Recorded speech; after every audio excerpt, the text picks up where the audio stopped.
Hey, you ready for some pretty powerful poetry? Ooh, I'm intrigued.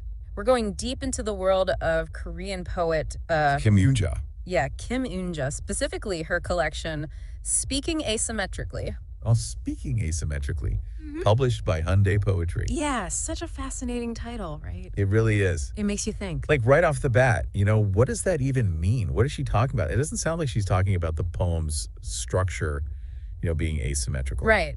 Yeah. I don't think so. It's more about a different kind of imbalance, I think. Yeah. Like the way life, you know, throws us those curveballs. Right, How exactly. things rarely work out perfectly. Yeah. Yeah. And Kim really captures that beautifully. And it's not always like a comfortable experience reading her work. No, it's not always sunshine and roses, is it? No. Like an abandoned salt farm, for example, Uh-huh. where she compares a woman to, well, an abandoned salt farm. Right. It's a little bleak, honestly, It is. but I couldn't shake the image. It's poignant, that's the word. Yeah. That image of being left behind, forgotten. Yeah. It's like it speaks to a much deeper sense of loss than just a physical place, you know? Yeah. Like there's a societal layer there almost. As if the woman is abandoned by expectations, by roles she's supposed to fill. Yeah, I see what you mean. It's like the poem's asking, what happens when women are discarded, deemed no longer useful? Exactly. And that sense of societal imbalance, of Yeah. expectations not aligning with reality. That's a thread that runs through so many of her poems. And speaking of expectations versus reality, fragrant mastitis. Ooh, yes. Yeah. Powerful one. Really struck me. Tell me about it. I mean, using the pain of childbirth as a metaphor, it's not your typical, flowery poetry about motherhood, is it? No, it definitely cuts through any romanticized notions, that's for sure. Yeah. What resonated with you in that poem? Hmm. Well, for me, I think it was how she grapples with the weight of expectations placed on women, mothers specifically.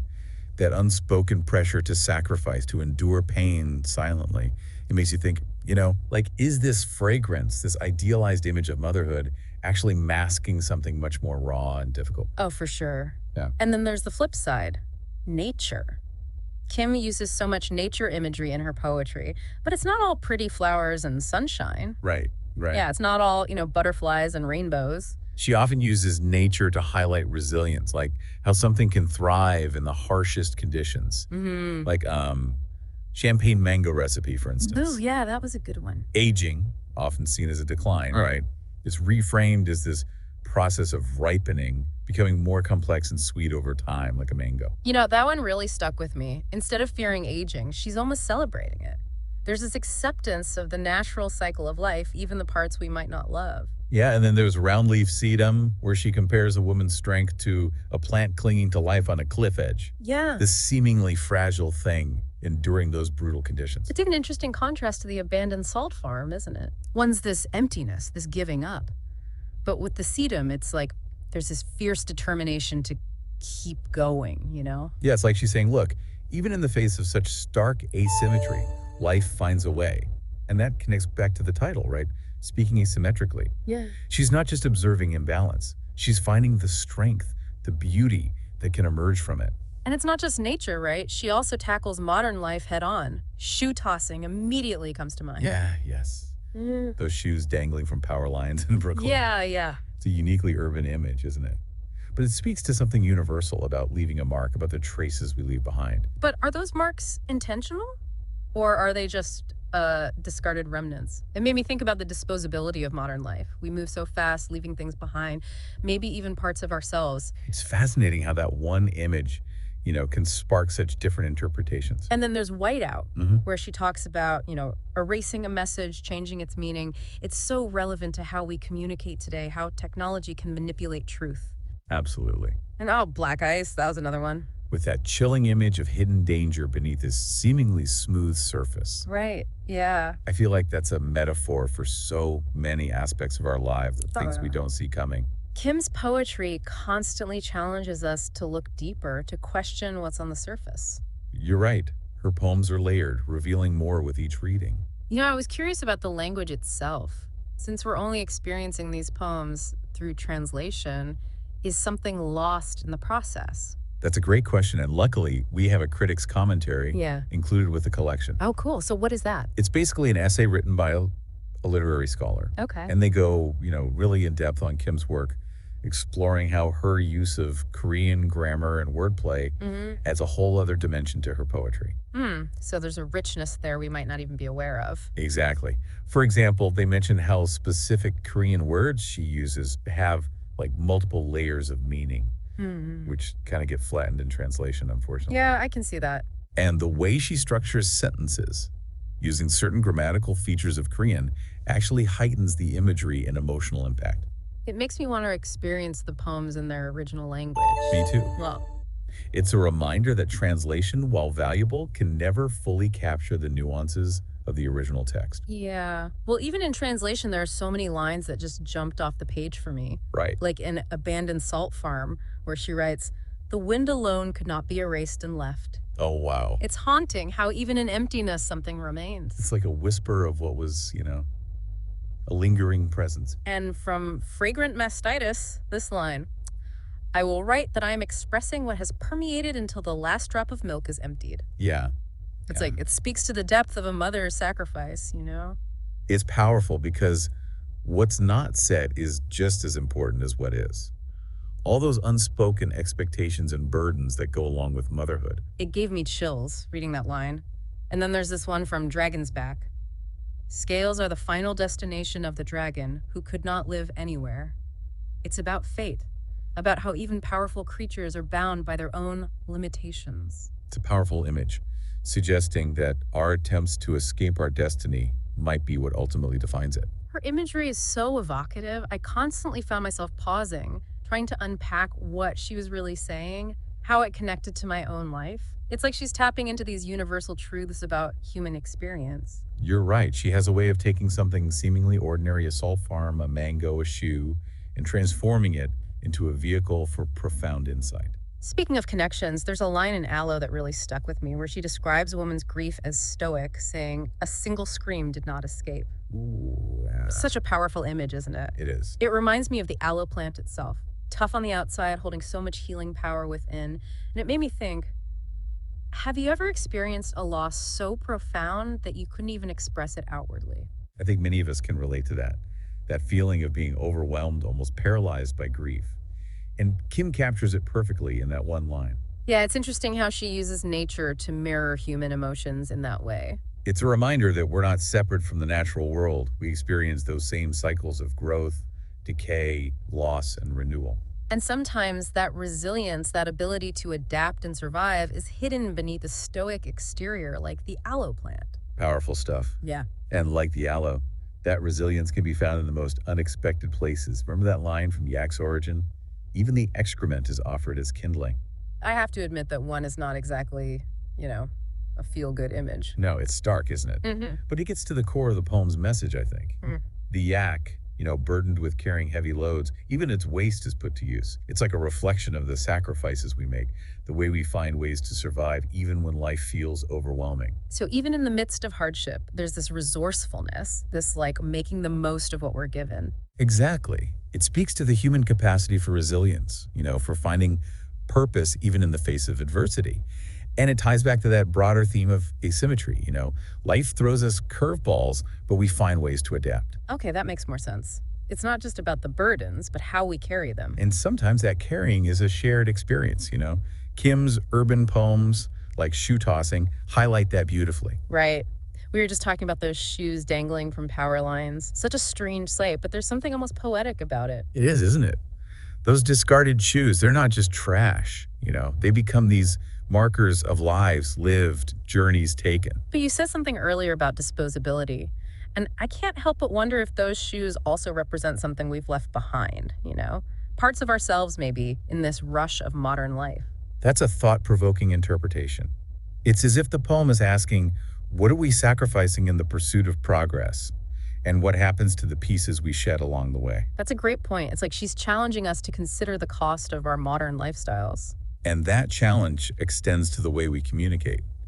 Whiteout, with its imagery of erasing and rewriting, makes you think about how easily information can be manipulated, especially in our digital age. It's scary how relevant that poem feels today. We're constantly bombarded with messages, and it's hard to know what's real, what's been altered, what's been hidden. Exactly. And Kim's poem reminds us to be, critical consumers of information, to question what we see and hear, to look for what might be erased or obscured. Speaking of obscured truths, black ice really gave me chills. That image of hidden danger beneath a seemingly safe surface. It's applicable to so much more than just icy roads. It's a metaphor for those unseen threats that can catch us off guard. The poem serves as a reminder to be vigilant, to pay attention to the subtle signs, to be aware of the potential for things to not be as they seem. It's fascinating how she uses these everyday images, shoes, whiteout, black ice, to convey such complex ideas about modern life. It's part of her poetic brilliance, I think. She takes the mundane and elevates it, revealing the hidden depths beneath the surface. And she does it in such a subtle way. I noticed how often she uses silence, the unsaid, to create an even greater impact. You're picking up on a really important aspect of her work. Take fragrant mastitis again. When she writes, "I will write that I am expressing what has permeated until the last drop of milk is emptied," it's not just about the physical act of breastfeeding. It's about the unspoken sacrifices, the emotional labor, the constant giving that comes with motherhood. It's like the poem itself is a form of speaking asymmetrically, expressing what's often left unsaid. Exactly. Those unspoken messages resonate throughout her work. She leaves space for the reader to fill in the gaps, to draw their own connections and interpretations. It makes the reading experience so much more engaging. It's not passive, you're actively wrestling with ideas, emotions, and experiences. And that's what makes Kim's poetry so powerful, I think. It stays with you long after you've finished reading. It provokes questions, challenges assumptions, and invites us to see the world through a new lens. After this deep dive into speaking asymmetrically, I'm feeling really inspired. Kim Eun-jo's work is a testament to the power of poetry to move us, to make us think differently, to see the world in new ways. I couldn't agree more. It's a gift to readers, an invitation to explore the complexities of human experience and the beauty that can be found in the midst of life's imbalances. So for our listener, if you're intrigued by what you've heard today, we encourage you to seek out Kim Eun-jo's poetry. Her work is a journey worth taking. It's a reminder that even in the face of adversity, there's always hope, always the possibility for growth and transformation. And she finds such unique ways to express those ideas, using language and imagery that are both unexpected and deeply resonant. It's poetry that stays with you long after you've finished reading. It sparks conversations, challenges assumptions, and invites us to see the world through a different lens. I think that's the mark of truly great art, isn't it? It has the power to change us, to make us think differently, to feel more deeply. Absolutely. And Kim Eun-jo's poetry definitely achieves that. Yeah. It's a gift to readers, a testament to the enduring power of words to move and inspire us. Well, after this deep dive into Kim Eun-jo's speaking asymmetrically, I feel like I've gained a whole new appreciation for her work. I'm definitely going to be revisiting these poems and exploring more of her writing. I encourage everyone listening to do the same. Kim's poetry is a journey worth taking, an invitation to explore the complexities of human experience and the beauty of asymmetry. And as you delve into her work, remember to pay attention to the silences, to those unspoken messages that resonate between the lines. They might just lead you to some unexpected discoveries about yourself and the world around you. Happy reading. It's like she's giving us permission, to acknowledge those unspoken parts of ourselves, the things we might shy away from expressing. That's a really insightful observation. And Kim's poetry, it doesn't shy away from discomfort. no, it doesn't. It leans into it, almost like urging us to confront the complexities and contradictions, that make us human. And she does it with these incredibly powerful images. I keep thinking about that line from Abandoned Salt Farm. The wind alone could not be erased and left. So simple, yet so profound. It speaks to the persistence of memory, doesn't it? It does. Even when something's gone, the traces remain. The wind becomes this metaphor, Yeah. for that lingering presence, that feeling of absence. That can be so palpable. Yeah, it's like a ghost of what was. And that connects back to the theme of loss, which is so central to her work. Yeah. But it's not just about, the sadness of loss. It's also about what endures, what remains. Exactly. There's this resilience woven into those experiences of loss. And that's where nature comes in again, I think. Yeah. Kim uses natural imagery to explore not just the fragility of life, but also its incredible capacity for renewal. Like the round leaf sedum clinging to that cliff edge. Precisely. Or the ripening mango in Champagne Mango Recipe. There's this acceptance of the natural cycles of life, Yeah. of growth and decay, and the understanding that beauty can emerge from like unexpected places. It's a powerful message, especially in a world that often prioritizes, youth and perfection. Kim's poetry invites us to embrace the imperfections, the asymmetries, and to find meaning in the fullness of experience, even the difficult parts. And to recognize that those experiences, both the joyful and the painful, shape who we are. They become part of our story. Which brings us back to that central idea of speaking asymmetrically. It's not just about the imbalances in life, it's about finding a way to give voice to them, right? To articulate the things that are often left unsaid. You've captured the essence of it perfectly. Kim's poetry encourages us to embrace those silences, to listen to the whispers between the lines, and to find our own ways of expressing the complexities of human experience. So, for our listener, as you explore Kim Yoonja's work, pay attention to those unspoken messages, to the spaces between the words. Let her poetry spark your own reflections on the asymmetries in your life. What are the stories you've been hesitant to tell? What are the truths you're longing to express? Yeah, allow yourself to be challenged, to be moved, to see the world through a new lens. Kim's poetry is a gift, an invitation to embrace the fullness of human experience and to find beauty in the most unexpected places. And who knows, maybe it'll inspire you to speak your own truths asymmetrically, authentically. Happy reading.